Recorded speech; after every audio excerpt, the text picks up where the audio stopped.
since SCO is available for producers who participate in PLC, but not for producers who participate in ARC.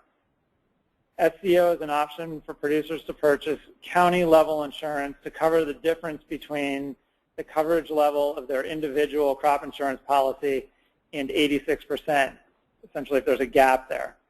Again, since SCO is only available to producers who choose to participate in PLC, this is another aspect of the original PLC versus ARC decision that producers will have.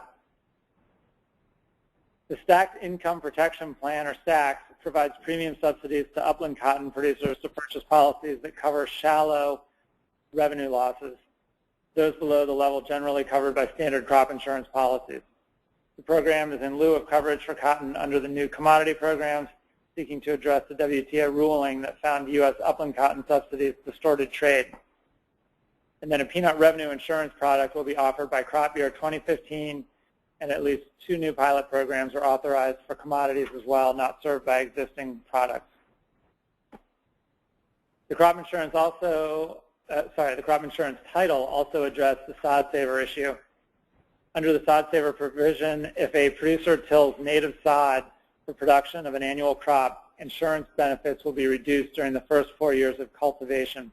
However, the key for this is sod saver only applies to native sod in the states of North and South Dakota, Iowa, Minnesota, Montana, and Nebraska.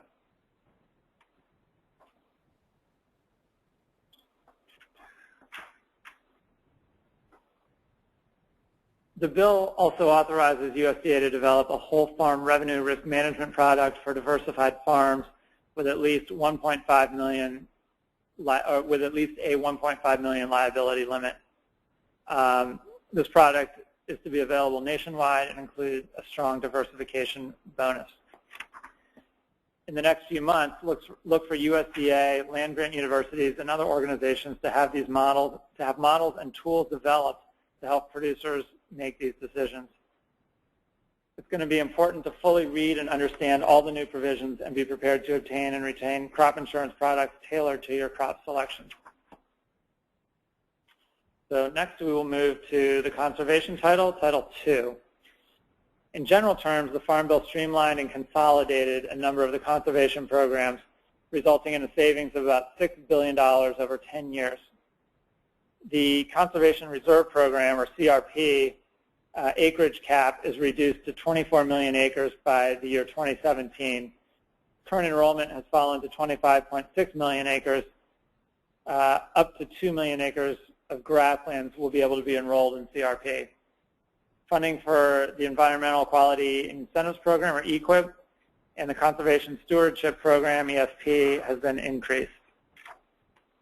The new Agricultural Conservation Easement Program, or ACEP, consolidates the Wetland Reserve Program, Grassland Reserve Program, and the Farmland Protection Program. And then ACEP itself is split into 2 components: the Agricultural Land Easement Program, or ALE, which has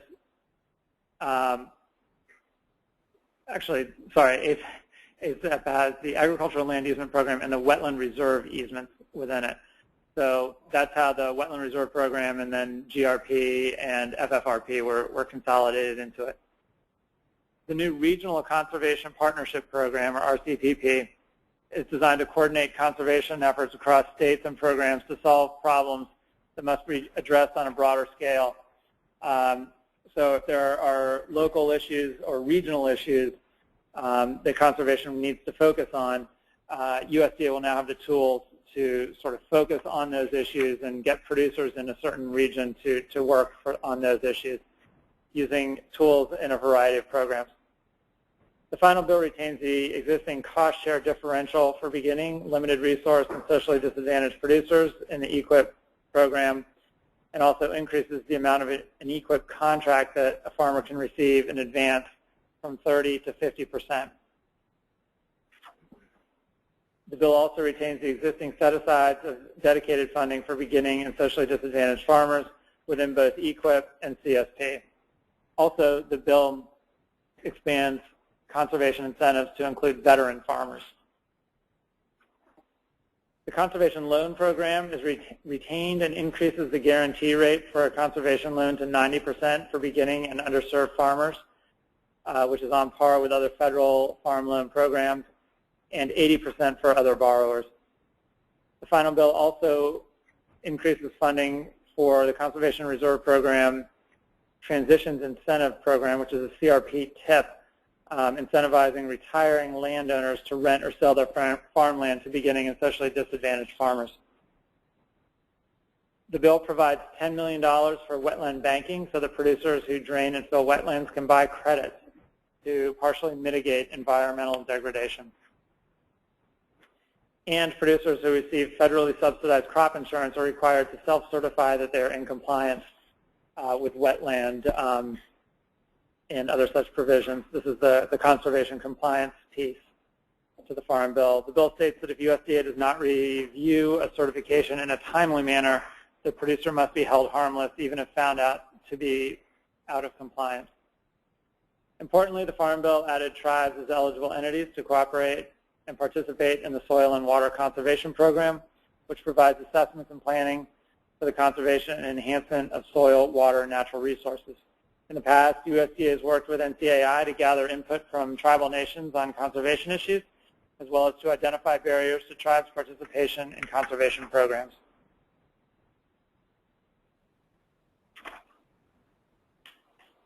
To ensure that USDA's RCA reports to Congress reflect the concerns and recommendations of tribal nations and Native peoples, the USDA Office of Tribal Relations requested that NCAI gather input from tribal nations on natural resource conservation policies and their application and impact on Indian country. NCAI conducted 4 roundtable meetings with tribal organizations and 26 interviews with individuals representing a broad cross-section of entities involved in tribal natural resource conservation. Keep an eye on upcoming local and state level meetings to further explain these programs and how they will be accessed and how they can best be utilized to provide input to conservation efforts for tribal lands. In addition, request briefings from NRCS tribal liaisons in your area. And now we'll move to trade. All right, now Janie Hipp will be doing the Title III on trade. Janie? Colby, can you hear me? Yeah, we can hear you. Oh, wonderful. We're in.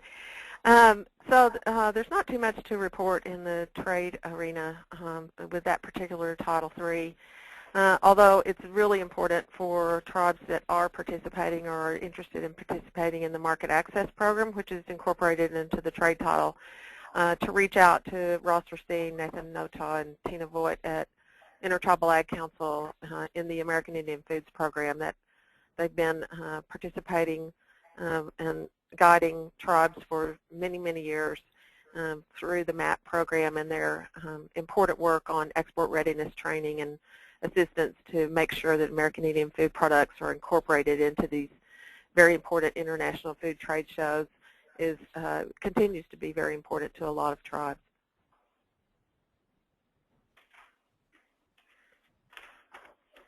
And now we're coming to the nutrition title. Yes, now nutrition. Before we go forward, I know a lot of you on the call, there's a lot of information on our slides, and we have a lot of things. We will be sharing the PowerPoint of our presentation afterwards, so that all this information that we may not have been able to go through individually will be available to you. And also, if you have any questions, please just let us know at the end, and we'll be able to hopefully answer those as well. And Colby, if you could still hear me, is Barry done on yet? We'll keep asking if Barry is able to get on so that we can hear a few comments from him. But y'all go right ahead on nutrition. So Section 4 is the nutrition title. As Roger said in the introduction, it was one of the more contentious titles of the Farm Bill. First and most importantly is the cut to SNAP. SNAP was cut by $8.6 billion. Over 10 years, this represented a compromise between the $40 billion proposal in the House and the $4 billion percent cut in the Senate. How they came to this number was using the threshold amount for savings from the Low-Income Home and Energy Assistance Program, or LAHEAP. Essentially what about, I think, 16 states in the District of Columbia do is that they are able to provide extra SNAP assistance for for members or provide SNAP assistance to people by giving them a moderate amount of LAHEAP, and they're able to do that by just providing $1 worth of assistance. What this does is that forces states that if they're going to do this, they have to provide a minimum of $20 worth, and that gives the projected $8.6 billion reduction over 10 years. The CBO estimates that about 850,000 people will lose or have reduced benefits because of this provision. Also, you'll be able to see that the graph that Roger was talking about how there is about 79% of the Farm Bill funding is all on the nutrition title, and everything else makes up a much smaller percentage of it. If you look, I don't know if you wanted to. If you look at the next chart, which just shows the Farm Bill funding excluding nutrition, it's more of what I spoke about earlier, so that you can see that the bulk of the non-nutrition spending goes to the crop insurance program, and it has been moving in that direction for a strong period of time. Commodity programs are getting 23%, so if you look between commodity programs and crop insurance, again, 2/3 of all remaining funding is going for crop production purposes. 28% is on conservation, and that remaining 4% covers everything from organic to rural development to trade and a number of other items. So if any department is operating on a very tight budget, it is certainly the Department of Agriculture. Let's move on to some of the more specific items within this title. Colby, you want to talk about FDPIR? Sure. So one of the nutrition acts that the National Council of American Indians had, as with a lot of other tribal orgs, was as a lot of you are aware that tribes are only eligible to administer 3 of the 15 federal food feeding programs, including the food distribution program on Indian reservations. And as you know, a significant number of tribal members receive benefits under the Supplemental Nutrition Assistance Program, or SNAP. And so one of the things we heard a lot from our membership and throughout Indian country is that tribes want to be able to administer SNAP. So under Section 404, the very first item that we're talking about is a report that the Secretary of Agriculture must do within 18 months of the bill being enacted in consultation with tribes to determine the feasibility for tribal administration of federal food programs. With this, the Secretary has to make available $1 million for the report. They have to do tribal consultation and also include tribal input into it. And so this will be a good first step for sort of looking at what sort of changes need to be made, either regulatorily or through statute, for tribes to be able to participate in these programs and to be able to how these programs can be best serve tribes.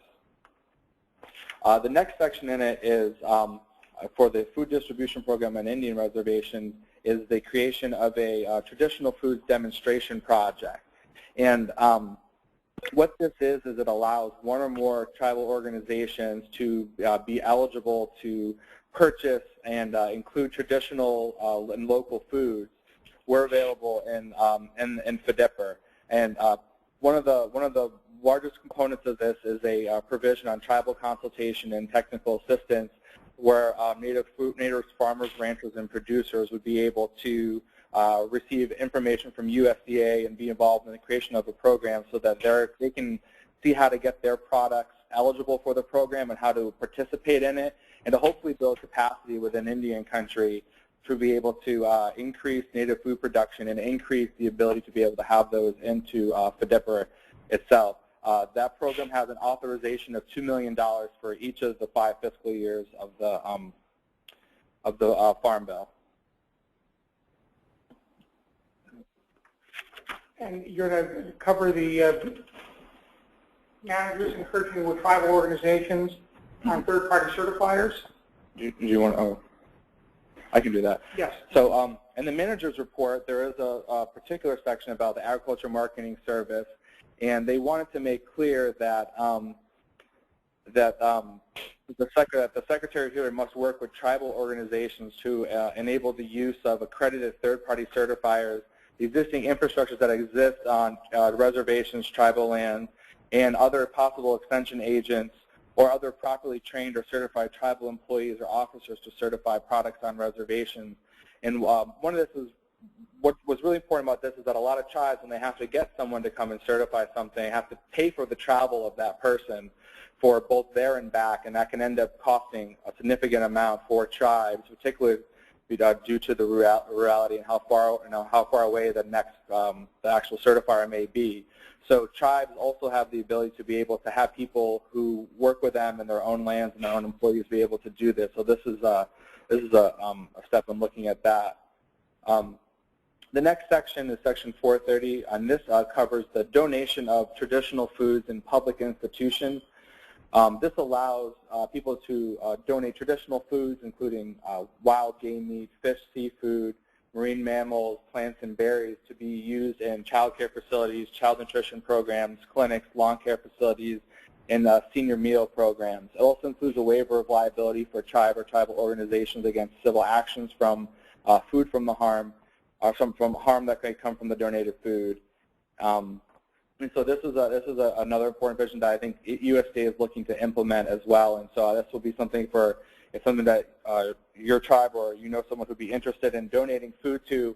Would encourage you to reach out to the Office of Tribal Relations at USDA to sort of discuss this program and see how you can best participate in it. As we talked about, SNAP is certainly the biggest nutrition program funded within the Farm Bill, but there are some others that are important, and they may be able to be of greater assistance to tribal organizations than is currently the case. One that I just want to describe for you briefly is the Commodity Supplemental Food Program. This program is one that provides a specific food package to those people that are found to be eligible to participate in the program. That food package includes items like canned meat, vegetables, canned fruits, grains, cereals, peanut butter, and a number of other items. It's a very specific list of items. But these are foods that are purchased by USDA itself. They are not foods that you get through a retail vendor location. As a result, if a tribal organization wants to operate this program, it needs to be able to have some type of distribution facility, similar to what some tribes may already be doing with food bank operations. Right now, only 2 tribal organizations, Red Lake and Oglala Sioux, participate in this program, but others are eligible to participate, and we're happy to work with you as you identify any interest you may have in this program.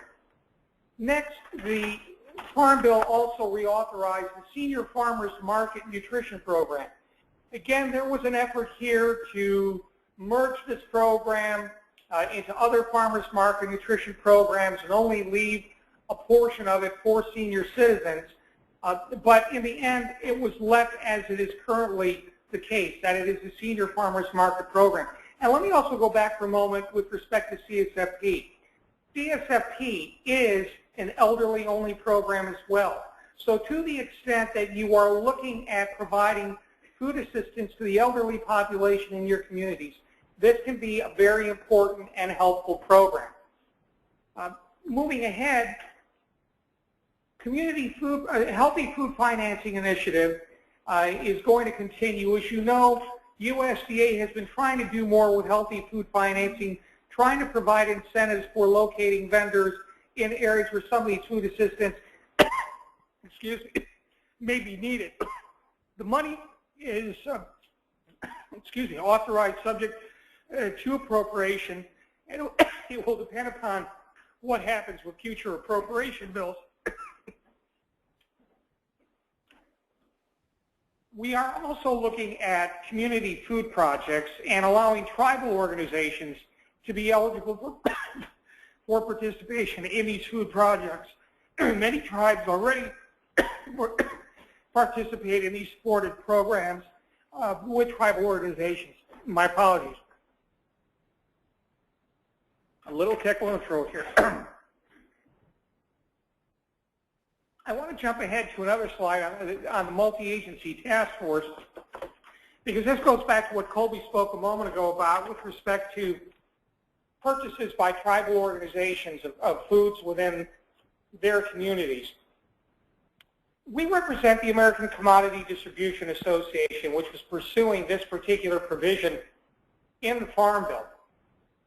There's always been a concern that when the Food Nutrition Service orders food items and sets the specifications for it, there's some disjointedness between their ordering the foods and the purchase activities conducted by the Agricultural Marketing Service for some food items and the Farm Service Agency for other items.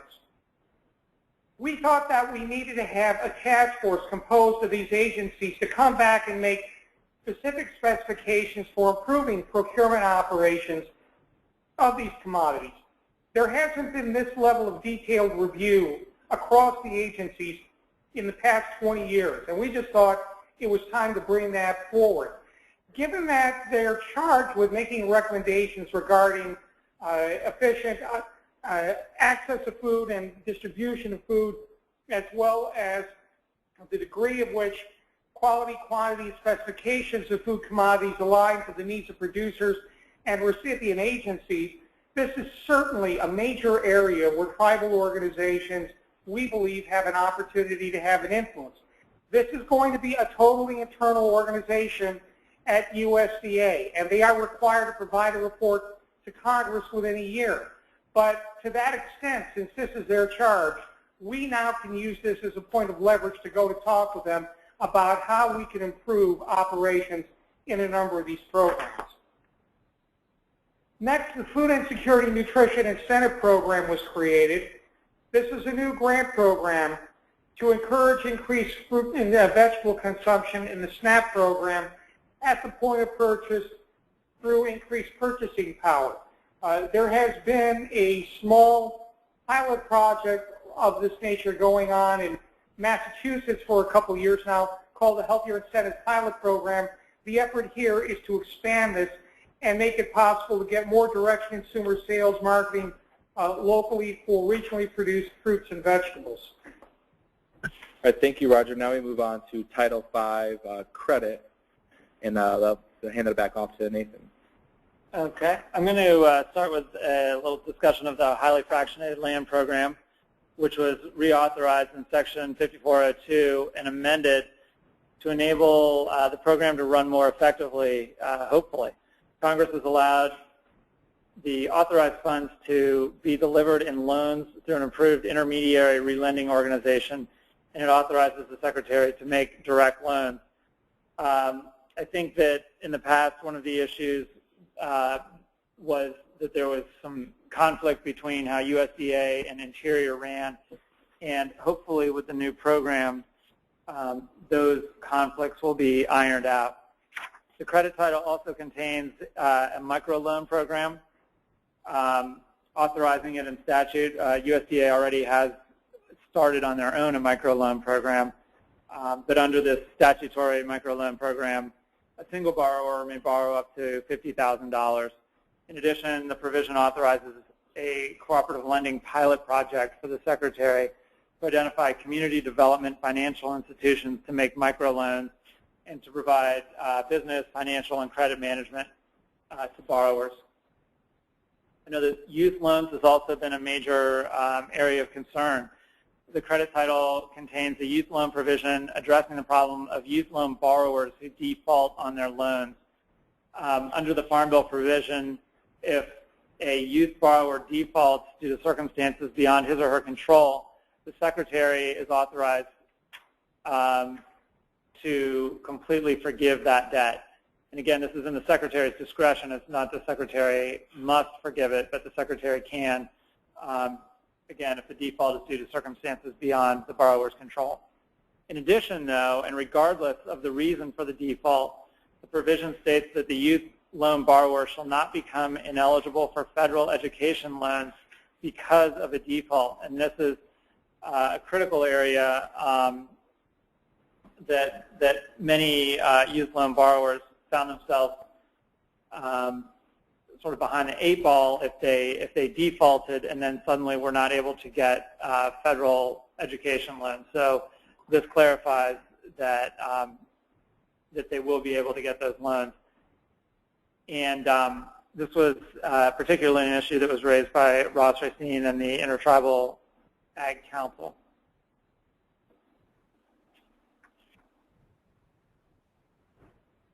The new Farm Bill will continue the priority on lending to beginning and socially disadvantaged farmers through programs like the direct and guaranteed ownership and operating loan programs. And the Farm Bill also authorizes lower interest rates for joint financing loans that bring together farmers, USDA, and a private lender in order to sort of leverage federal credit-focused appropriations with private lending resources. Now we'll move to rural development. Yeah, this is Janie again. Can you hear me? Yes. Okay, good. A couple of things before we move on to rural development. I just kind of wanted to put an exclamation point on the credit piece. Several of the things that Nathan talked about were the subject of tribal consultation that occurred between FSA and Indian country leadership back a couple of years ago. And so the language, having it survive the gauntlet of Farm Bill that occurred, is a really great step, we believe, particularly the youth loan piece, which I can tell you we've fought for very specifically because it just it didn't seem right that youth would be impacted for the rest of their lives for trying to get started at an early age with that first little loan to get their herd started or some other ag activity going. So there also was a provision, I think we've got a slide on it, Kobe, about the dual appraisal, duplicative appraisal issue. We ran across that quite a bit between going back and forth on loan issues between VIA and OST and USDA, and so to have movement within the bill on basically allowing the secretaries to work together to eliminate duplicative appraisals is a good step in the right direction. So let's move on to rural development very quickly. The rural development title has such a menu of programs in its portfolio that are so important to Indian country infrastructure. It contains so many vitally important infrastructure and business development programs which have been in place for really many, many years, and several Indian country specific programs that are worth noting. All of them tend to be, and you can advance the slide on, all of them tend to be on an RFA or NOFA process that is specific to that particular program. They don't usually get sort of announced all at the same time, so you have to keep your eye out and have strong conversations going all the time with your rural development offices where you are. The bill reauthorizes the Tribal College and University Essential Community Facilities Program through 2018, which is always good news. It's found in Section 605 of that particular title. It includes tribes in the Essential Community Facilities Technical Assistance and Training Program. Water and wastewater programs have been extended, and $150 million in mandatory funding for these programs has been authorized. Emergency water assistance programs are extended. Rural water well programs extended, rural business and industry loan programs extended, solid waste management grants program extended, rural business development grants programs have been extended, and tribes are identified in the bill as eligible. That's particularly important with regard to accessing funds to accomplish planning, technical assistance, and feasibility studies for rural business development projects. Alaska Native Village rural water programs have been extended, rural cooperative development grants extended, local and regional development projects program has been extended. There's a long list, and you'll have these slides so you can march through the rural development title on your own. If you have any specific questions, we'll be glad to continue visiting with you on those. Rural micro enterprise, electrification and broadband, the value-added program, regional economic development infrastructure programs, distance learning and telemedicine, a rural gigabit network pilot program has been created, strategic economic and community development programs, a rural college coordinating strategy is a new provision in this particular title, and the definition of rural for rural housing purposes has slightly changed, bumped up just a tad to incorporate some of the shifting populations that we know are occurring.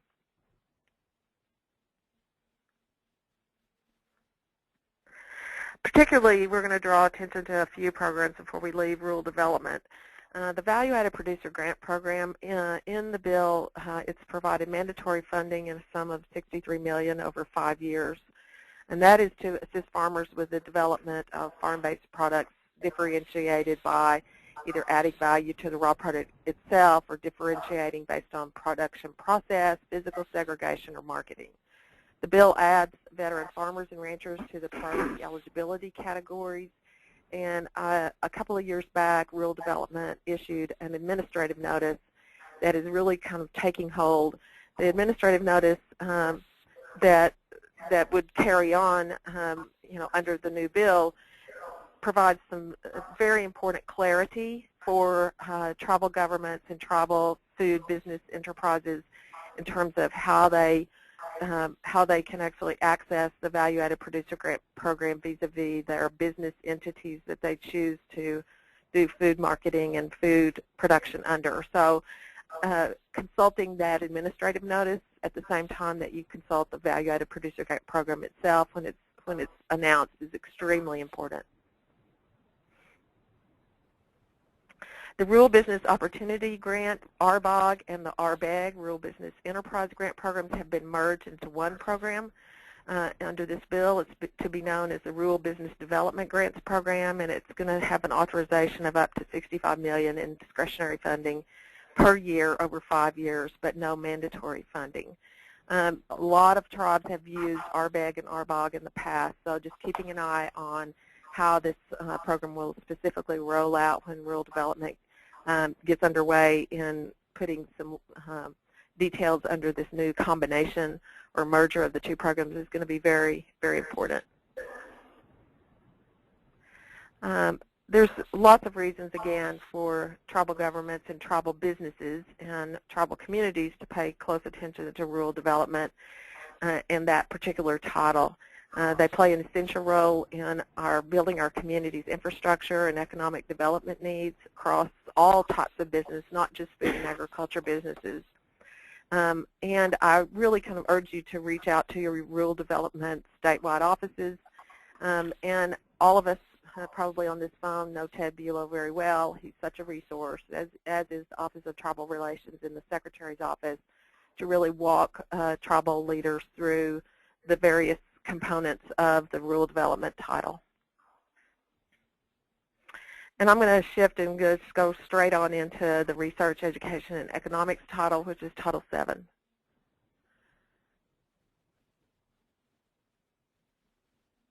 That title covers the programs generally focused on ag research, extension services, economics research, and covers most of the grant programs that are important to tribal colleges and other educational and research institutions that assist Indian country.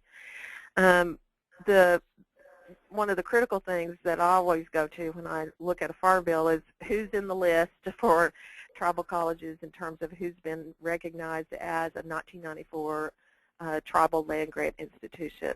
And so within that section 7402, you can see there's been some amendments that strike the actual language and correct the name of the specific institution that already has achieved the 1994 designation, and there also have been a couple of new insertions of colleges that are now considered to be 1994 tribal land grant college institutions, which is great.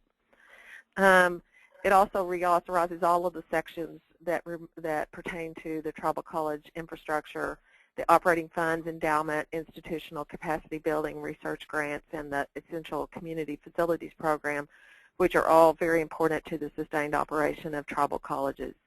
It also expands the pool of qualified partners that the TCUs can partner with on research grants, and that's very important in terms of how the TCUs continue to access the multitude of other ag research, education, and extension programs that are found, generally speaking, in the National Institute of Food and Agriculture that's a part of USDA. Most of the other research and extension program areas were extended. I'm not going to go into too much detail about those because there are about 100 plus programs in that area. But we will just hit on a few things. The Alaska Native and Native Hawaiian Serving Institutions Education Grants Program has been retained in the law. There's been a new animal health research program created with eligible entities being state cooperative institutions and National Land Grant College of Agriculture institutions. A new competitive grant program created for Hispanic workers and youth. There's a section discussing matching funds requirements when grant funds are requested, but it specifically exempts the tribal colleges from those. There's a new pulse crop, which is a legume family. A pulse crop health initiative program has been created. Grants for youth organizations are allowed in the new provisions. There's a new section was included that required annual reports from the Secretary to Congress that must include a reporting of activities funded under the research title and reflect any redundant funding areas, and each report must include an analysis of how USDA is addressing national priorities through research and education funding. There was also a pollinator health initiative program created, and a comprehensive food safety training initiative was also created in this particular title. Many tribes, tribal organizations, tribal nonprofits have been able to successfully access the Beginning Farmer and Rancher Development Program since it was created. So the bill extends and amends that particular program. It also tweaks ever so slightly the types of funds, the types of trainings that can be put together using those funds. Additional language is included regarding student training programs and set-asides for limited resource, socially disadvantaged, and veteran farmers. This provision is important to tribal organizations seeking funds to launch and support beginning farmers and veteran farmers in their communities. There's been a significant influx of $100 million into this new farmer training and educational programs component through the Beginning Farmer and Rancher Development Program. So I think we all should keep a strong eye on that one, because it can help in a lot of our initiatives across the board to really keep working on the beginning farmer, new entrants, and veteran farmers. And I will have to say right now, and it's been mentioned before, but I'll reiterate it, there were a lot of provisions throughout the whole bill that really scooped in and recognized the important role our returning veterans are playing in food and agriculture. So it's not going to be unusual to actually see a lot of movement at USDA around veteran farming issues. There's a couple of other areas that I want to highlight. One is the Organic Ag Research and Extension Initiative, $100 million over the life of the Farm Bill to support research, extension, and education in those areas, as well as retaining and incorporating farm financial benchmarking issues with regard to understanding more of the farm unit level cost of production in relation to those people who are similarly situated. It reauthorizes the National Sustainable Ag Information Service and the Organic Transition Program, as well as the SARE program, Sustainable Ag Research and Education Program. And the manager's report also had some very specific language with regard to the FERTAP program. Several tribes have FERTAP agents on their reservations, and we incorporated and pulled the exact language of that manager's report comment into this particular slide, so that those of you who wish to delve deeper or just really want to pay attention to this particular area have that language, and you don't have to go search for it. There's just been an important need over the life of the FERTAP program for USDA to continue to consult with Native farmers and ranchers in the establishment of these existing programs on Indian reservations. There have been changes in general laws that really aren't specific to this particular title or even the Farm Bill that have caused an interpretation of how those programs are run over time to be changed. And this gives you a sense of Congress in particular as to how Congress wishes the Secretary to continue the dialogue on extension issues with regard to Indian country. And the next Kobe, you want to handle forestry? Yes, the next title is Title 8 on forestry. And quickly go over some of the key points in Title 8. First, the Tribal Forest Watershed Program was repealed. Also, the Forest Service decision-making and appeals process was changed. If an action has been part of the Forest Service planning process, it is not appealable and not subject to NEPA. This revision may have an impact on tribes and something that should be watched closely and something that we'll be watching closely at NCAI. The reauthorization of a cooperative forest assistance program with states, and the forest land enhancement program and the watershed forestry assistance program were also both repealed. The rural revitalization program was extended, and the healthy forest reserve programs were extended and amended to allow language specific to tribes, and particularly in the manager's amendment in Section 8 made a clarification about what the definition of Indian lands was, made sure that was included, and a discussion about the impact of increased participation in healthy forest and reserve program was also included in that as well. It reauthorized the Healthy Forest Reserve Program at NRCS, increased the authorization for budget appropriations by $2.25 million to $12 million per year through FY18. It allows the funds to be used for technical assistance, management, and enforcement for land enrolled in the program, and defines acreage owned by Indian tribes that are eligible for the participation in the program. There's also an amendment to require USDA to designate treatment areas on at least one national forest in each state if requested by the governor that the USDA determines are experiencing declining health and disease infestation. There's $2 million authorized to carry out the treatments and includes a 3,000-acre category exclusion for qualifying projects. The development is developed through collaboration, located in wetland-urban interface, maximizes old growth retention, considers best available science, and doesn't construct permanent roads. Provision included in the forestry title related to forest roads, and the provision stated that that states' forest roads are point sources for pollution. This provision gives the legislature weight to a Supreme Court ruling and the EPA's longstanding position that forest roads are not subject to regulation under the Clean Water Act. The 2008 Farm Bill also allowed products that contained as little as 25% bio-based content to qualify for incentives of the bio-preferred program, but excludes a number of traditional wool and forest products with up to 100% bio-based content.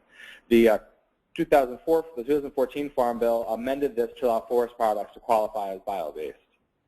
Included was also a 15-cent fee to be assessed on homegrown and imported Christmas trees, and similar to a checkoff program that funds generated from the assessment will go towards marketing and promotion of Christmas trees grown on U.S. soil.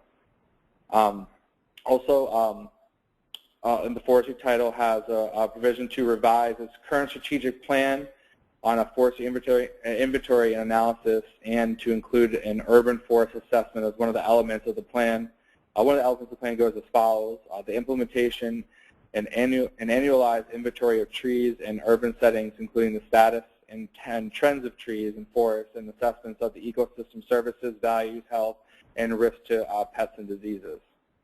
It also further permanently authorizes the stewardship contracting, authorizes the international forestry through FY18, and the Forestry Invention and Analysis Program is amended and provides strategic direction, includes Interior Alaska, reporting on changes in land cover and use, engaging users of FIA data and reevaluating core data variable, implementing an annualized inventory of trees in urban settings, and other measures meant to strengthen forest data collection and analysis.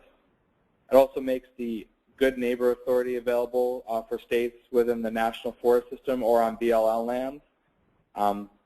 It also establishes the USDA Forest Service Large Air Tank and Aerial Asset Firefighting Lease Pilot Program, and clarifies authorities to facilitate a national coordination response to wildland fire. The next title is Title 9, Energy, and I'll pass it off to, I'll continue to go on. Is that it?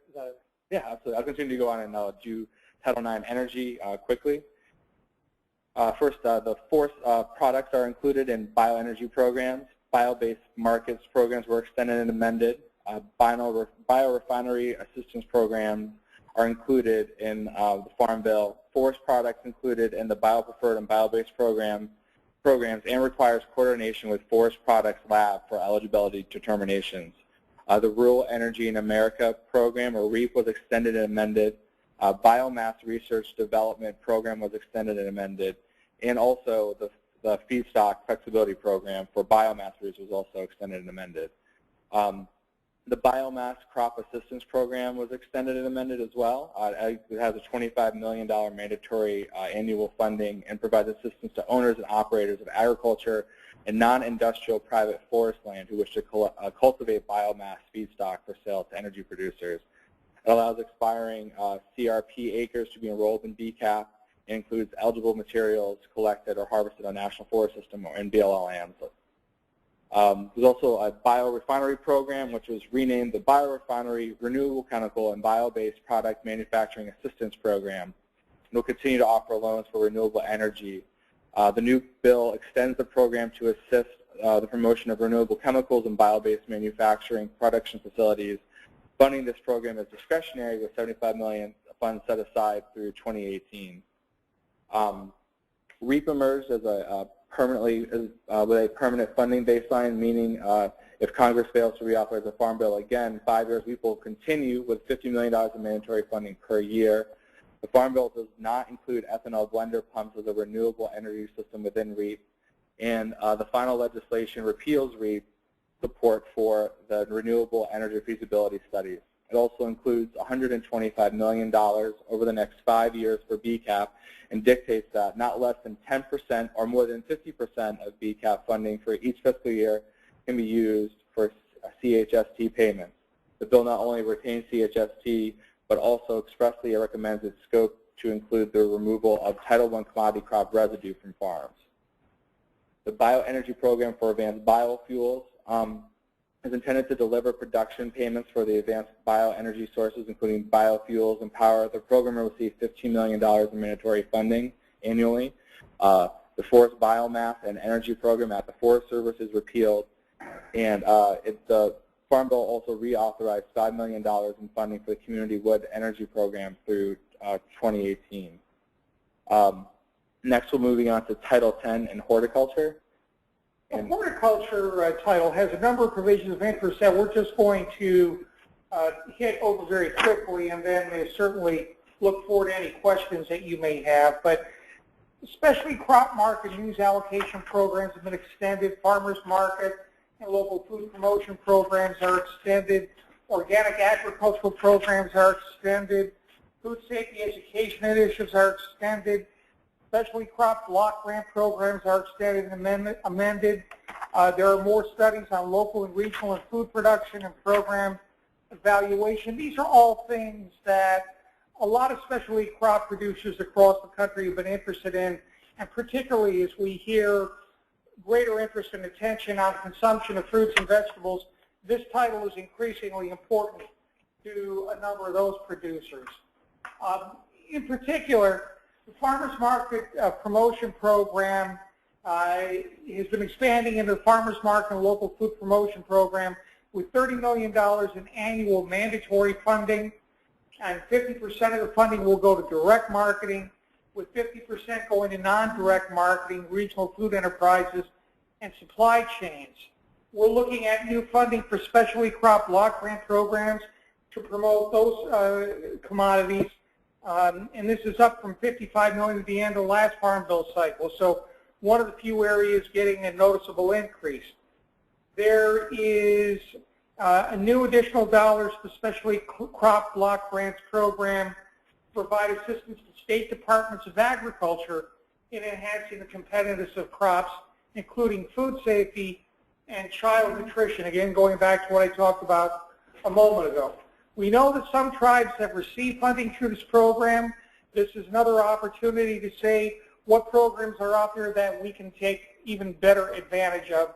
So we look forward to your feedback on these programs. And next we have, next title in the Farm Bill is Title 11 crop insurance, but that was covered earlier right after Title 1. So we're going to move on to Title 12, which is the miscellaneous title. One of the first and very important provision in that is the establishment of the Office of Tribal Relations within the Office of the Secretary. The Farm Bill made the Office of Tribal Relations, or OTR, permanent, and it's something that is incredibly important as we're going through these lists of programs that are tribal specific or have components that would involve tribal producers or farmers and ranchers could get involved into, as the Office of Tribal Relations sort of provides a lot of support in that way to be able to make sure that the Indian country's issues and concerns are heard throughout the agency. Leslie Wheelock, who used to work at the National Council of American Indians, serves as the Director of the Office of Tribal Relations, and there's two staffers, Tony Stanger and John Lowry. And next, I'll be handing it off to Nathan to discuss the rest of the miscellaneous title. Okay, thank you. And I will. I'll just hit some of the other highlights in miscellaneous. The miscellaneous title continues to authorize outreach and assistance for socially disadvantaged farmers and ranchers, and adds veteran farmers and ranchers to that. And this, you may be familiar with, is the 2501 program. As you have probably heard throughout the presentation today, the term veteran farmers and ranchers has been included throughout the Farm Bill to attempt to increase participation by veterans in Farm Bill programs. And it does include a definition of what that is. A farmer or rancher who has served in the armed forces and has either never operated a farm or ranch or has done so for 10 years or less. So the goal from Congress was to really focus on young veterans who are getting into farming and how the Farm Bill can help them. The bill also establishes a socially disadvantaged farmers and ranchers policy research center for developing policy recommendations for protecting and promoting the interests of socially disadvantaged farmers and ranchers. And then moving forward, the bill requires that USDA provide a receipt for service when an individual applies for a loan or applies to participate in a USDA program or for other benefits. This is a very important wrinkle in sort of what current law is. Under current law, somebody applying for a loan or to participate in a program could request a receipt for service, but I think that too frequently people didn't realize that they could do that, and so USDA wasn't giving out receipts. So this turns that on its head and essentially is requiring now that USDA provide receipts to everybody, regardless of whether they ask for it or not. Looking at the livestock provisions, the bill establishes a sheep production and marketing program within AMS, and the program will be a competitive grant program to strengthen the production and marketing of sheep products through improved infrastructure, business, and resource development. And then I'm sure many of you are familiar with the COOL debate, country of origin labeling, that has been and continues to be a major issue facing the livestock industry. Well, the Farm Bill did direct the Secretary to conduct an economic analysis of COOL since it was first implemented in 2008. It did not make any other changes to the statute. It did not address the recent USDA rule with regards to how meat products are labeled. So for many in the livestock industry, it's basically still sort of an open question. There's the WTO case. There's also a case in federal court, which are continuing forward.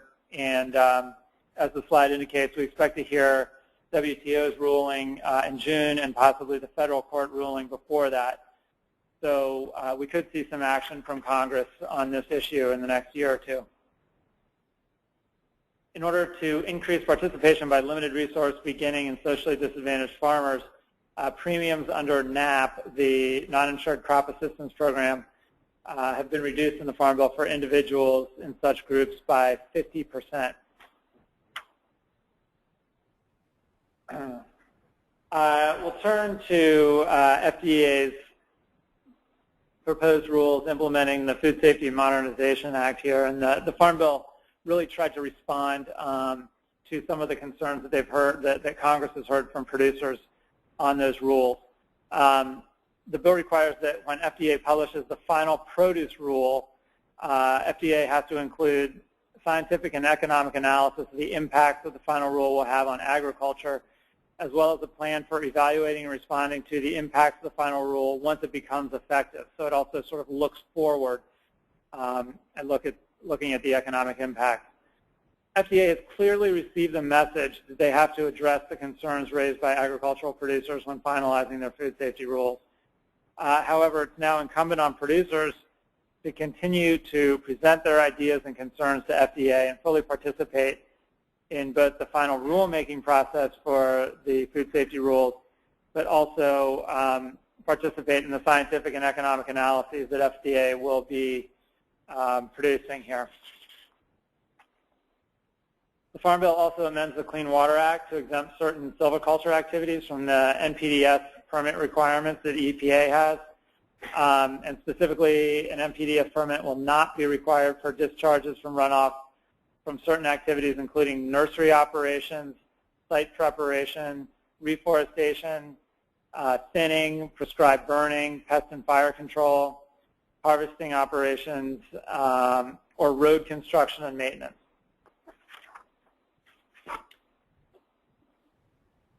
The bill contains a provision authorizing grants to state and tribal governments and research institutions to promote the domestic maple sugar industry. And in addition, the miscellaneous title in the Farm Bill creates a military veterans ag liaison position, which was very important to Indian country because of the high number of military veterans returning to our communities and their traditional and continuing ties to farming and ranching enterprises. Finally, in the miscellaneous title, well, actually I should say it was not in the miscellaneous title, the National Drought Council that was in the House Farm Bill was not included in the final Farm Bill. However, the conference committee included report language directing the Secretary to work closely with state and tribal stakeholders as the department implements the National Drought Resilience Partnership that the Secretary established back in November of last year. This provision is very important to tribes, as many tribes have suffered through continued drought.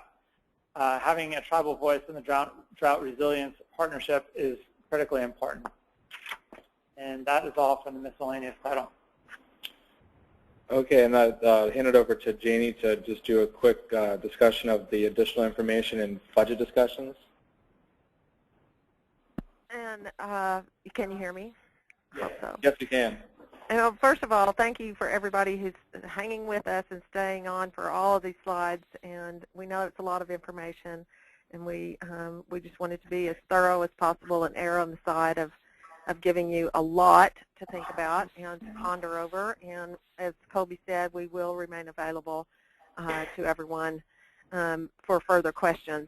I'm not going to go into a lot of detail about the additional information, overview, and slides. There's a lot of budget discussions, and Colby, if you could just very briefly kind of roll through some of those early slides.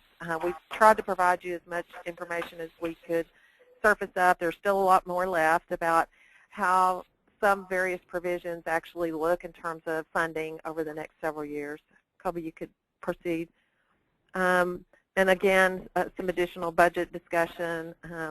It's really important, I think, at some level to really kind of grasp hold of the money that's involved in this particular bill and how it's changed over time and how it is being presented to us now that's been passed. So you can continue on. But it also, there's a focus too in the bill not only on veterans but on the importance of data as we move forward. There's quite a few provisions that are very specific to data collection. If you could continue on. But here's where I wanted to get to, these last couple of slides. And Roger spoke to it earlier, and I think it bears mentioning again. There are so many pilot programs and studies that are going to be so important to Indian country, and we really need to have as many people participating, as many tribes participating in these pilot demonstration projects and studies as is possible.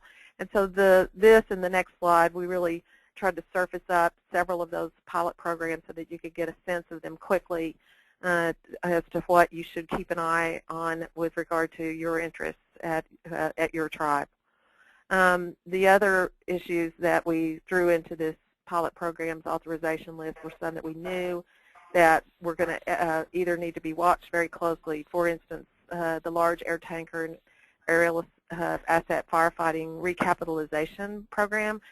You all know how important firefighting is in Indian country, and just to be able to keep an eye on some of these big issues like that, as well as drought resilience issues and things of that nature, are very, very important. So if you could go to the last slide. We also offered up, and several of us have mentioned it already, how important it is to get involved in tribal consultation efforts during the early regulatory and implementation period. How important it is to have people at your headquarters to track and assign your staff to tracking the implementation. How important it is now that we do have the Permanent Office of Tribal Relations and other related USDA offices across the whole department, how important it is to communicate early and often with them about the importance of these provisions to you.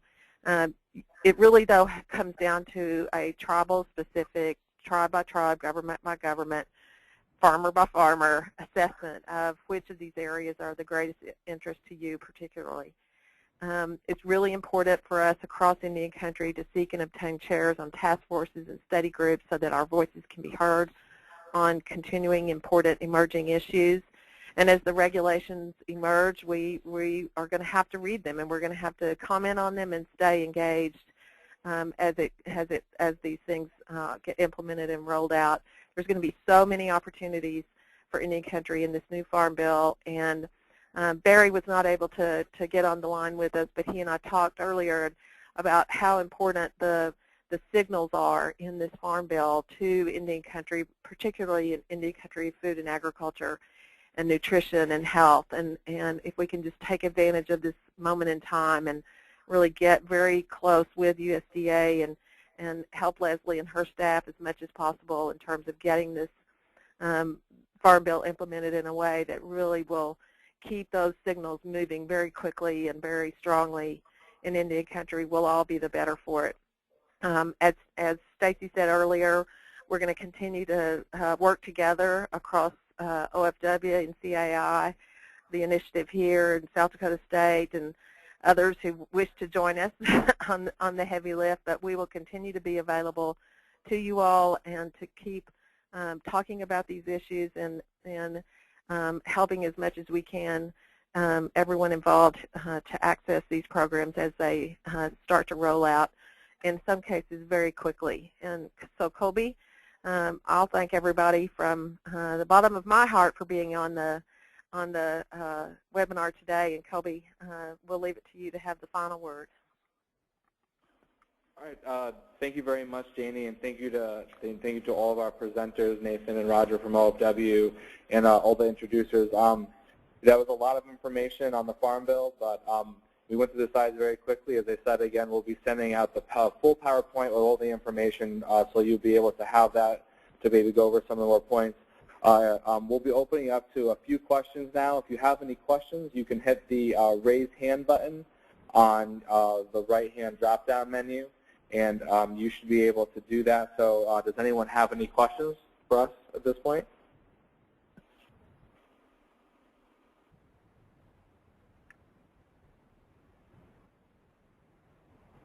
Okay, we have a question from Dave Monitor. Dave, are you on there? Yes, I don't mute it. Yeah, you're on. Do you have a question? Yes. I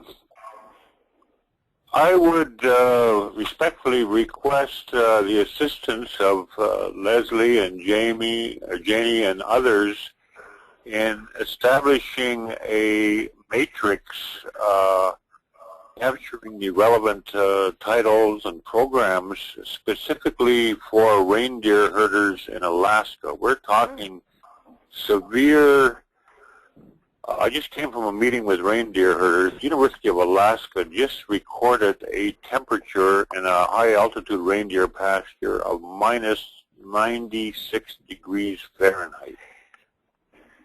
And so with climate change and issues around continuity of these skills and keeping young people on the land and so on, I would respectfully urge that some attention is given specifically to reindeer husbandry and how programs may be made relevant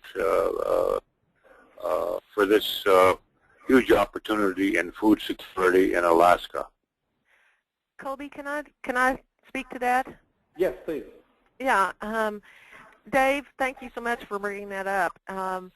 What I will do is I will get with our LLM students in food and ag law here at the university, and we'll get them on some of these issues to do a matrix. I think that's a really great idea, specifically with regard to reindeer herder issues.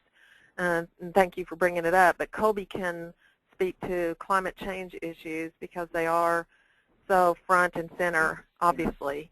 And before I turn you back over to Colby, I just want to say that that we have Ross Racine and Intertribal Ag Council, of which Dave is intimately involved, to thank for just keeping things moving on the Hill, and NCAI staff keeping things moving on the Hill. I don't think we can ignore the impact that they've had over the years and how important their impact still is. So it's very important that Indian country have a big voice in the Farm Bill. But back to the reindeer issue, Dave, I'll be glad to work with you specifically on what that should look like. Colby, do you want to say something about the climate change issues that y'all are addressing?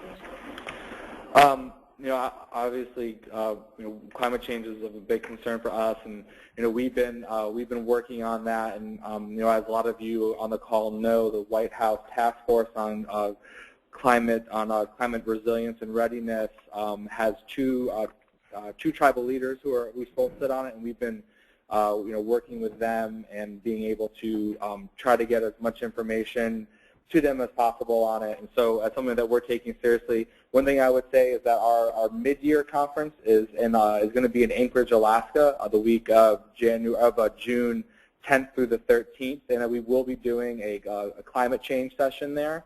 So if that's something you're interested in participating in, you can certainly email me, or you can come to the conference as well. We will definitely have a substantial meeting to kind of discuss climate change issues to make sure that they're brought to the attention of the administration. Does anyone else on the call have any other questions? You can raise your hand and we can unmute your line.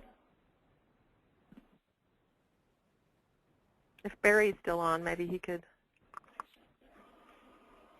One question we got sent in is that someone asked where you can get a copy of the PowerPoint. We'll be emailing out a copy of the PowerPoint to everyone who registered. So everyone will get that via email. We get a PowerPoint of all of the 125 slides for your informational use. We have a question from Jerry Pardilla.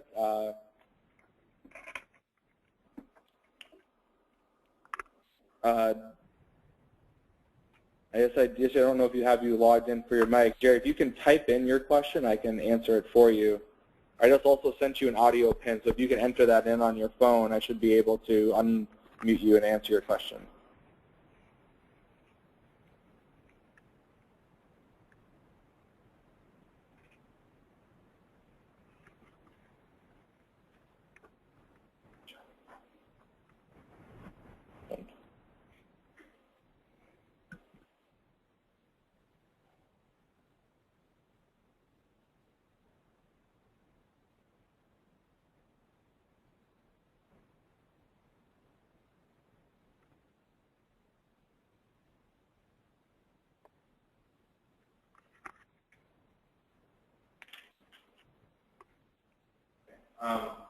We have one other question from Zach Duchow from IAC. Does it appear that tribes are now eligible for FSA operating loans? That tribes are not eligible for FSA operating loans? Yeah. tribes as tribal governments, Zach?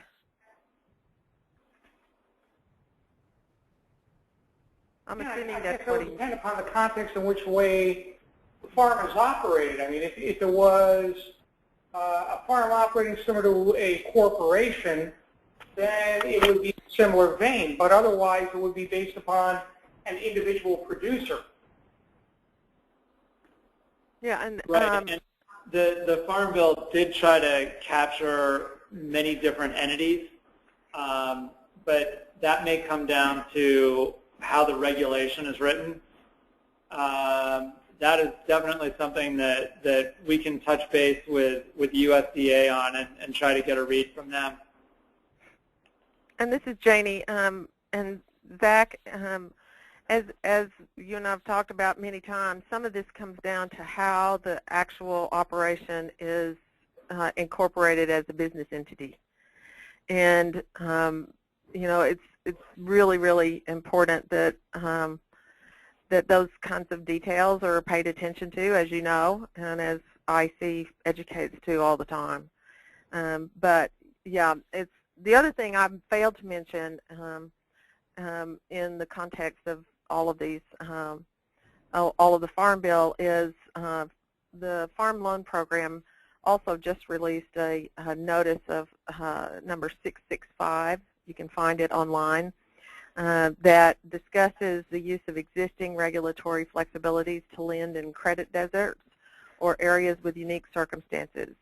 And everyone in Indian country needs to be taking a look at that Farm Loan Program guidance, because it gives a lot of details about how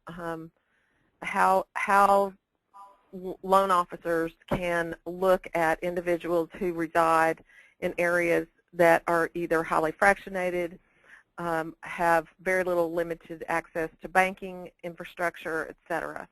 So that piece, which really is not in the Farm Bill, is as important as determining what sort of business entity the farm is going to be actually doing its work under. Is it going to try to do it as a government, or as a business entity, or such as a corporation, or are individual producers going to try to continue farming as individual sole proprietors?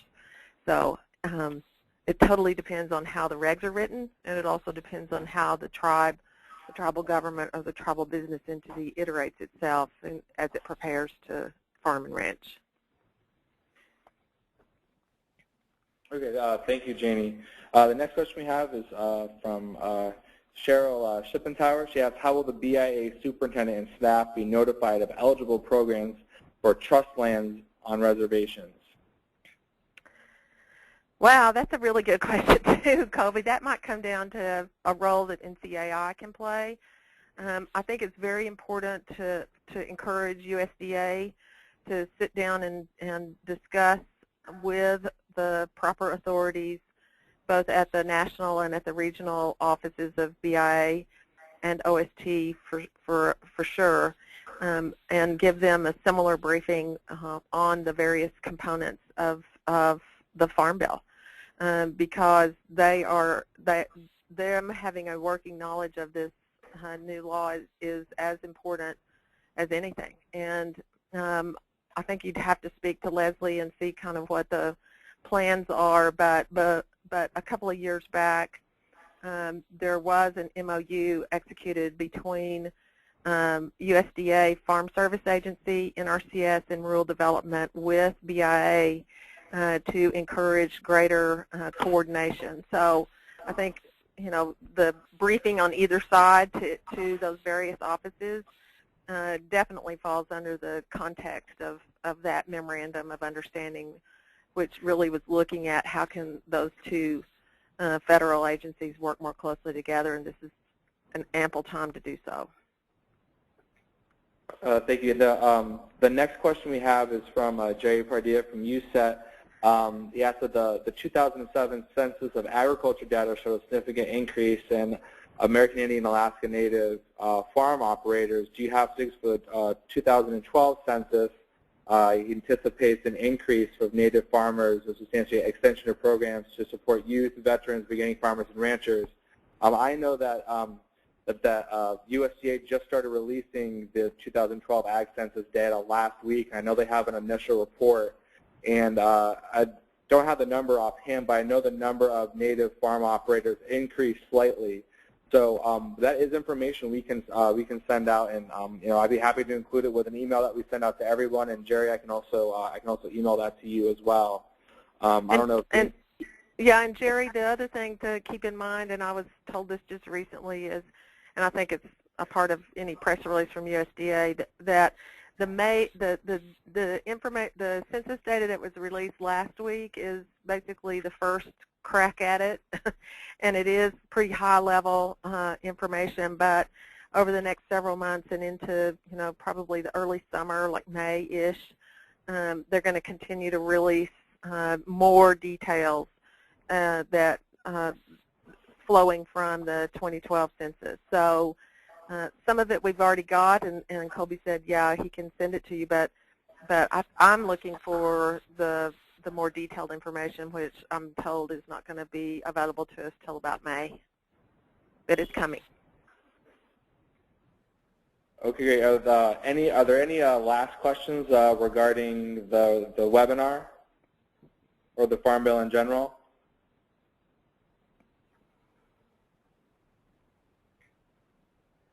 Well, seeing none, I'd just like to first thank all of our presenters, Roger from OFW, Nathan from OFW, and Janie from the University of Arkansas for all their expertise and information and work on helping us. We really appreciate all the information that you all provided.